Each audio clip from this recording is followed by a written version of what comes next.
روایت اینه، فرمود رسول خدا کسی 5 تا ویژگی داشته باشه روز قیامت به من نزدیکه. آدم روز قیامت نزدیک پیامبر باشه خیلی مهمه، ازش خواهش میکنه انشاءالله شفاعتش کنه ببردش بهشت.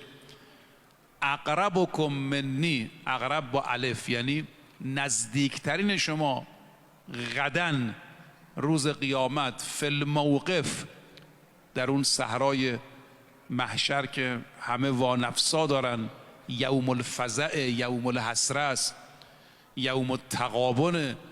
فرمود 5 ویژگی باعث میشه افراد بیان کنار من، به من نزدیک بشن.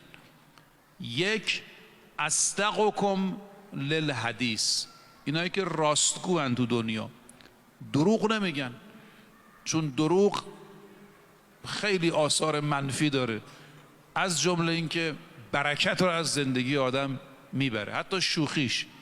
امیرالمومنین فرمود شوخی هم دروغ نکنید چون به جدیش عادت میکنید. 2 اوفاکم بالعهد، کسی که وفادار به عهد و پیمان باشه، که حالا من برمیگردم اینو توضیح میدم.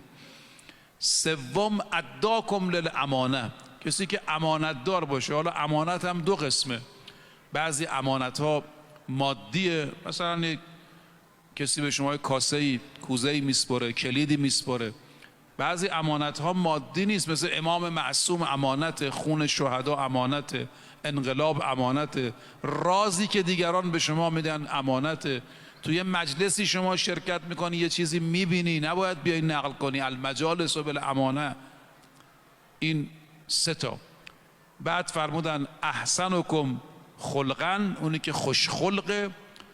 و 5 اقربکم من الناس، کسی که رابطش با مردم خوبه، نزدیکه، یعنی قهر و کینه و جدایی نداره. ببینید این 5 ویژگی مال نمازخونه است، نفرمود نماز روزه. فرض اینه توی مؤمنات، توی نمازخونه، توی روزه بگیرا، این 5 صفت باعث میشه انسان روز قیامت کنار پیغمبر قرار بگیره.